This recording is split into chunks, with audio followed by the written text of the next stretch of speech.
الحمد للہ رب العالمین والعاقبۃ للمتقین والصلاة والسلام علی سید المرسلین۔ ناظرین کرام، السلام علیکم ورحمۃ اللہ وبرکاتہ۔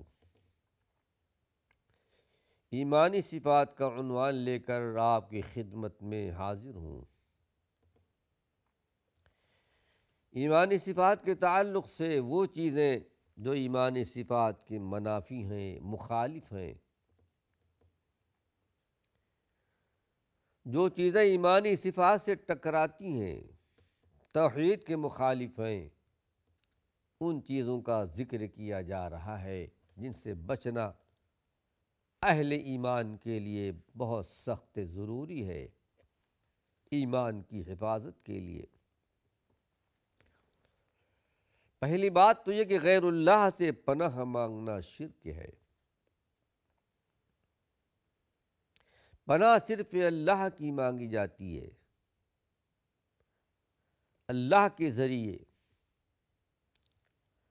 اور بہت ساری دعاؤں کے اندر ہمیں یہ بات ملتی بھی ہے۔ اللہ کے رسول صلی اللہ علیہ وسلم کی دعاؤں میں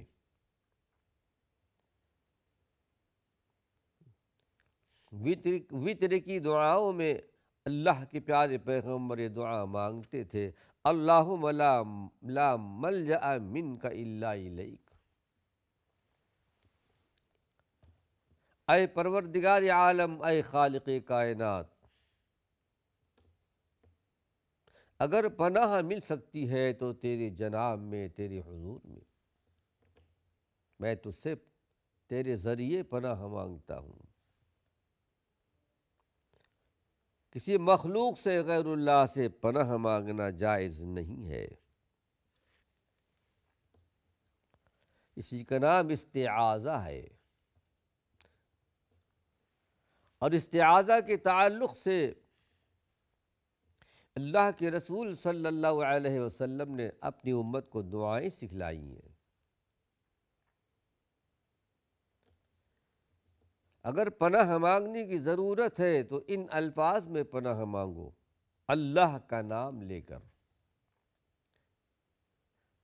اللہ کی صفات کا نام لے کر، اسماء الحسنی کے ساتھ، اعوذ بکلمات اللہ التامات من شر ما خلق، میں پناہ مانگتا ہوں اللہ کے پورے کلمات کے ساتھ جو اللہ کی صفات ہیں، جتنے بھی اللہ کی صفات ہو سکتی ہیں۔ کچھ صفاتوں کا ذکر اللہ نے تو اپنی مقدس کتاب میں کیا ہے، کچھ احادیث کے اندر ملتے ہیں۔ اللہ کی بہت ساری صفات ایسی بھی ہیں کہ جس کو اللہ کے سوا کوئی نہیں جانتا، نہ اس کا علم اللہ نے فرشتوں کو دیا ہے، نہ اس کا علم اللہ نے انبیاء علیہم السلام کو دیا ہے۔ ہر ان تمام چیزوں کے شر سے جس کو اللہ نے پیدا کیا ہے، من شر ما خلق کا لفظ آتا ہے، ہر اس چیز کے شر سے جو اللہ نے پیدا کیا ہے۔ مخلوقات میں بہت ساری ایسی چیزیں موجود ہیں جن سے انسانوں کو تکلیف پہنچتی ہیں، لیکن ایسی بھی چیزیں پاکیزہ مخلوقات بھی ہیں جس سے انسانوں کو، اہل ایمان کو تکلیف نہیں پہنچتی۔ ملائکہ ہیں، انبیاء ہیں، رسول ہیں، اولیاء اعظام ہیں۔ اولیاء اعظام سے مراد اللہ پر ایمان لانے والے،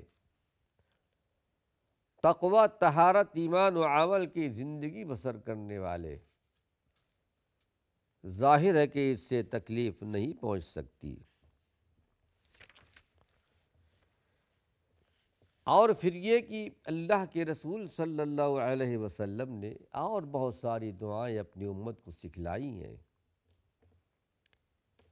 جن سے شیاطین سے، موذی جانوروں سے بچنے کے لیے۔ ایک صحابی نے آ کر کہا، اللہ کے رسول صلی اللہ علیہ وسلم، آج رات کو ایک بچھو نے کاٹ لیا تھا۔ آپ نے ارشاد فرمایا، اگر تم یہ دعا پڑھ لیتے تو تم اس تکلیف سے محفوظ رہتے۔ اور آپ نے یہی دعا سکھلائی، اعوذ بکلمات اللہ التامات من شر ما خلق۔ صبح و شام تین مرتبہ یہ دعائیں پڑھنی چاہیے، اور سوتے وقت بھی پڑھنی چاہیے۔ پھر حدیث شریف میں آتا ہے، بخاری شریف کی روایت ہے، حضرت ابو ہریرہ رضی اللہ عنہ اس حدیث کے راوی ہیں۔ ان کے گھر میں ایک چور داخل ہوا، چوری کی غرض سے سامان غلہ سمیٹ رہا تھا۔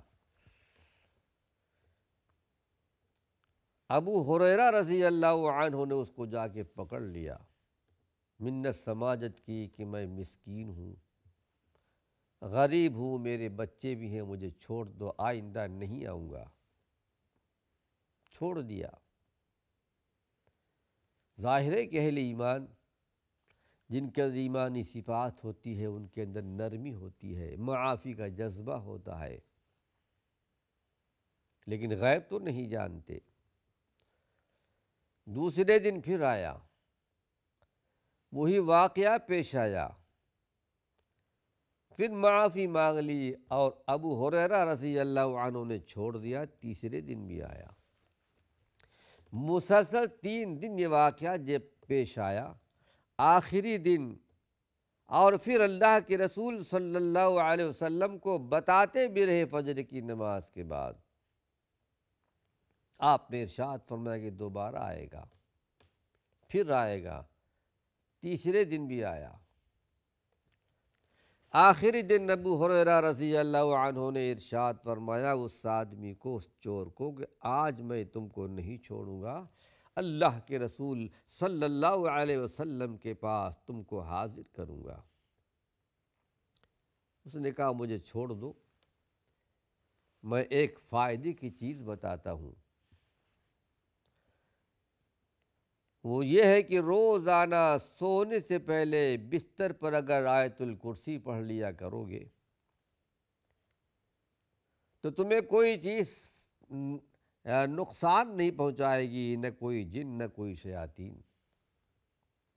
کیونکہ فائدے کی بات تھی، چھوڑ دیا۔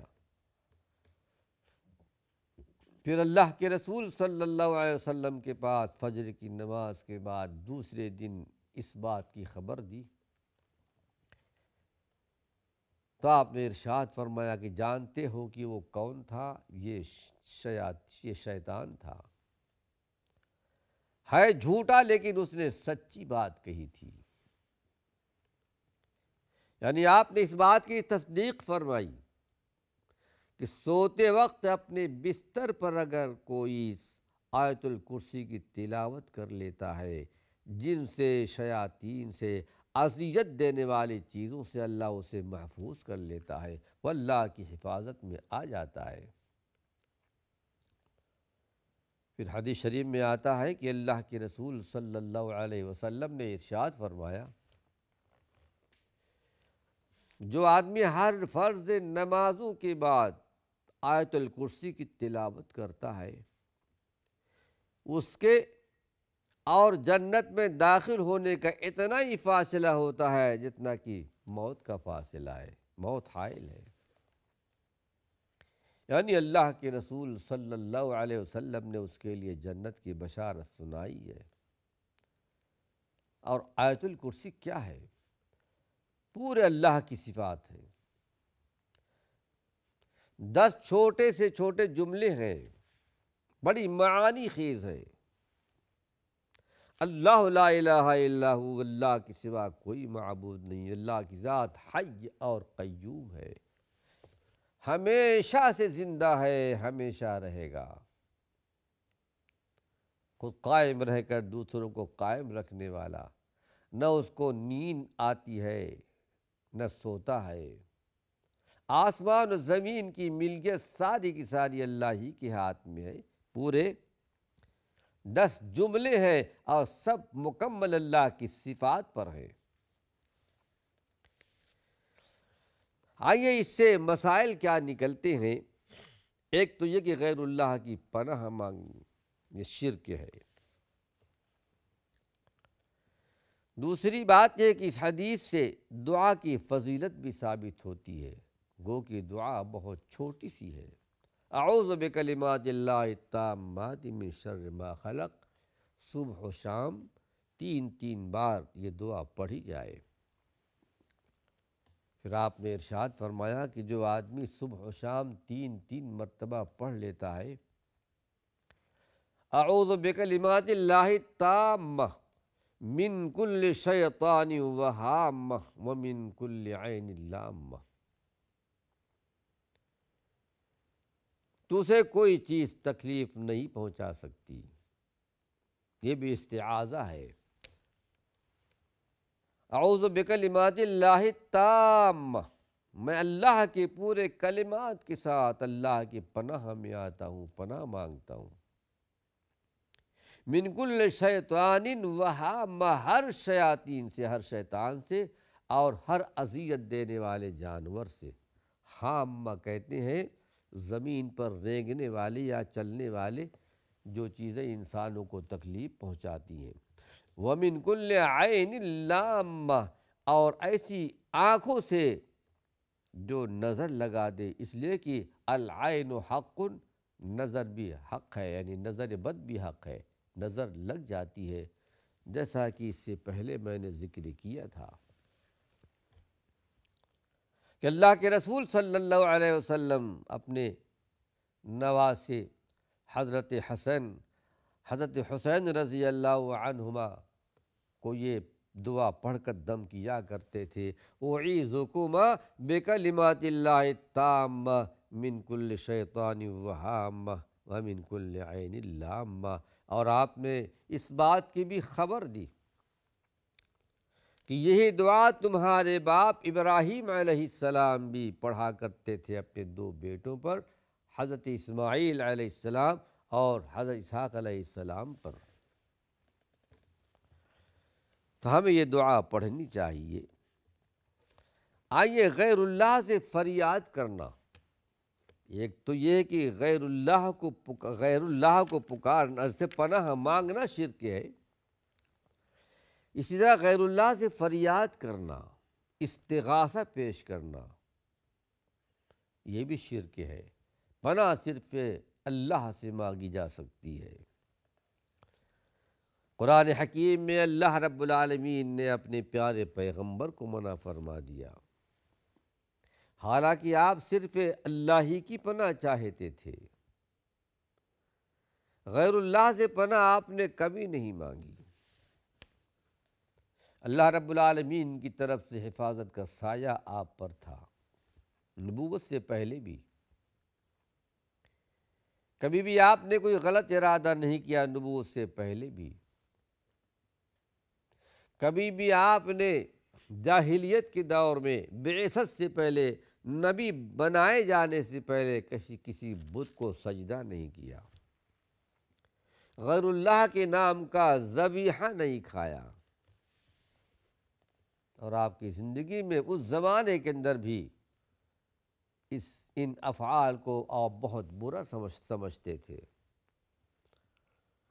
گویا اللہ رب العالمین کی طرف سے ایک حفاظت کا سایہ آپ کے لیے تھا، لیکن پھر بھی قرآن حکیم میں اللہ نے آپ کو خطاب کر کے فرمایا، یہ تعلیم ہے امت کے لیے، یہ تعلیم ہے ہمارے لیے اور آپ کے لیے کہ وَلَا تَدْعُ مِن دُونِ اللَّهِ، اے ہمارے پیغمبر محمد صلی اللہ علیہ وسلم، اللہ کو چھوڑ کر اور کسی کو مت پکارو۔